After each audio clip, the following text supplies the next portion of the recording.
अस्सलाम वालेकुम वरहमतुल्लाहि वबरकातुह।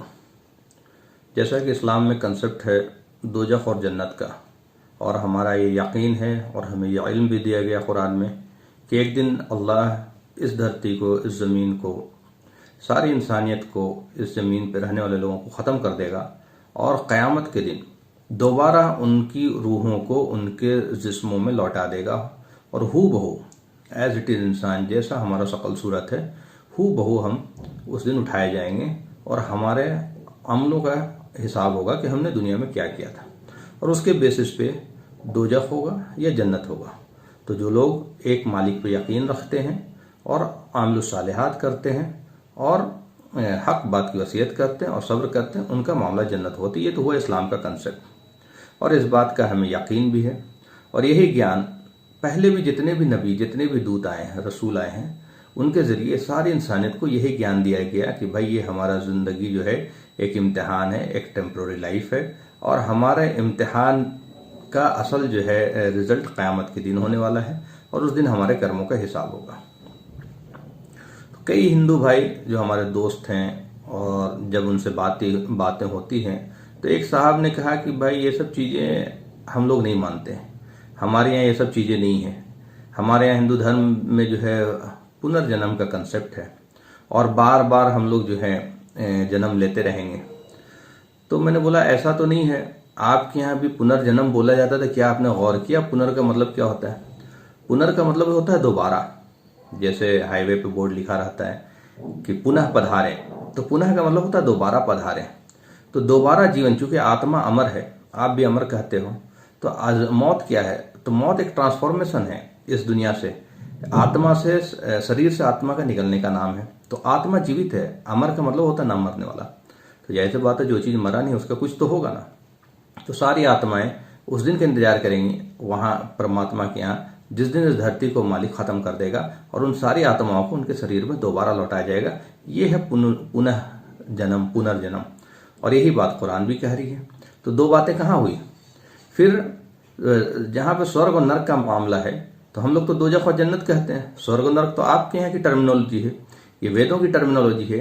और ये बात आप जहन में एक बार सिर्फ जहन में जोर लगा के देखें कि किसी भी चीज़ का नामांकन होता ही नहीं तब तक जब तक वो चीज़ें एग्जिस्ट नहीं करती। तो एक तो इस बात का अपने आप में दलील है कि यह स्वर्ग और नरक का जिक्र है, तो इसका मतलब ये स्वर्ग और नरक कोई फिजिकल वर्ल्ड है।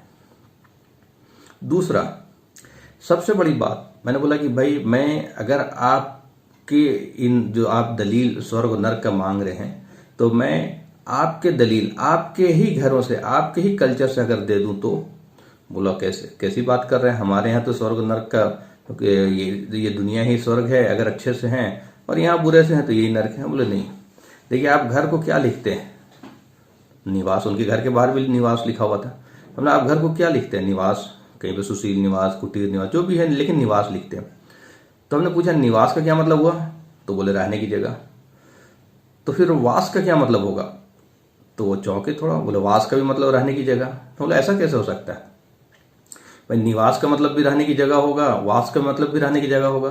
तो मैंने उनको बताया कि देखिए संस्कृत ग्रामर में, ये हिंदी ग्रामर में एक कायदा है, जिस शब्द के आगे नी लग जाए मीनिंग को जस्ट उसका उल्टा कर देता है।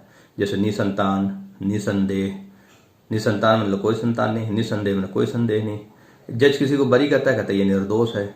एक आदमी झूठ भी बोलता है, सच भी बोलता है, उसको कहते हैं निराधार है। एक आदमी को अगर बीमारी ना हो, कहते ये निरोगी है। कहीं फीस ना लगे तो उसको कहते हैं निःशुल्क चिकित्सा है। तो ये नी लगते ही मीनिंग जस्ट उल्टा कर देता है।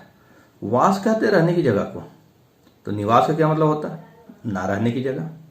तो आपने घर के बाहर क्यों लिखा जब भी ना रहने की जगह है?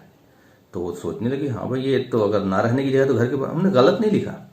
जिन्होंने भी ये प्रथा शुरू की निवास लिखने की, उनको सत्य का ज्ञान था। वो इसलिए लिखा ताकि घर के बाहर अगर निवास लिखा रहे तो मैं जब भी घर के अंदर आऊं या घर के बाहर जाऊं, ये निवास देकर के मुझे स्मरण हो जाए कि ये मेरा रहने की जगह नहीं है, हमेशा रहने की जगह नहीं, ये मेरा कर्म भूमि है। और अगर मैं मालिक में आस्था रखूंगा, अच्छे कर्म करूंगा, सत्य बात की वसीयत करूंगा, सब्र करूंगा, तो मेरा वास स्वर्ग हो जाता है। इसलिए कोई मर जाते हैं तो उनका जो 13वीं का जो भोज का पत्री छपता है, उसमें आप लिखते हैं स्वर्गवासी है, स्वर्ग निवासी तो नहीं लिखते। अगर रहने की जगह होता तो निवासी लिखते हैं। आप कह रहे मेरे दादाजी वहां चले गए हैं, स्वर्ग चले गए, स्वर्ग में वास कर रहे हैं, तो आप खुद ही कह रहे हो स्वर्गवासी। अगर निवास का मतलब रहने का हो तो स्वर्ग निवास ही लिखना था।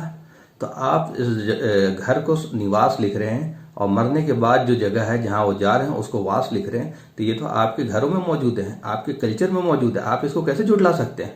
तो ये फिजिकल वर्ल्ड की जिक्र अल्लाह ताला ने कुरान में भी दिया, बाइबल में भी दिया, उसको हेल एंड पैराडाइज कहते हैं, तौरात में दिया, इंजील में दिया, जबूर में दिया, वेदों में भी दिया। तो मालिक का ज्ञान दो नहीं हो सकता, मालिक का ज्ञान एक ही होगा, क्योंकि मालिक एक है, दो नहीं है। वो मालिक सिर्फ हिंदुस्तान के लिए नहीं है, वो मालिक सिर्फ किसी खास कंट्री के लिए नहीं है, वो सारी कायनात का मालिक है, सारे ब्रह्मांड का मालिक है, सारे इंसानियत का मालिक है, सारी इंसानियत को पैदा करने। तो मालिक का ज्ञान भी एक ही है, दो ज्ञान या अनेक ज्ञान नहीं। और वो मालिक का ज्ञान जो है वो किताबों में, चाहे आप कुरान ले लें, चाहे वेद ले लें, चाहे बाइबल ले लें, आपको वो ज्ञान मिलेगा कि मरणोपरांत असल फिजिकल वर्ल्ड है, जहां या तो सजा होगा या हमेशा की ऐसी जगह होगी जहां इंसान जो चाहेगा वो सारी आराइश, आसाइश और वो नेमत वहां मिलेगी जो ना किसी इंसान ने तस्वुर किया होगा, ना किसी आंख ने देखा होगा, न किसी जहन ने गुमान किया होगा। ऐसी चीजें जो इंसान की तस्वुर में हो सारी सुपरलेटिव डिग्री में होंगी। और आप देखेंगे एक गरुड़ पुराण है, गरुड़ पुराण में भी आप देखेंगे कि नरक का जिक्र है, तरह तरह के सजा का जिक्र है, फिजिकल वर्ल्ड है नरक जिसका जिक्र पूरा गरुड़ पुराण में पूरे डिटेल में है। तो आप उसको कैसे इनकार करेंगे? आप अपनी किताबों को कैसे इनकार कर सकते हैं? तो हमें गौर करने की जरूरत है, सोचने की जरूरत है। सिर्फ आपस की जो नफरत, तकब्बुर और जो शिद्दत है वो कहीं ऐसा तो नहीं कि गलत बुनियाद पे है। वाखिर दावाना अल्हम्दुलिल्लाहि रब्बिल आलमीन।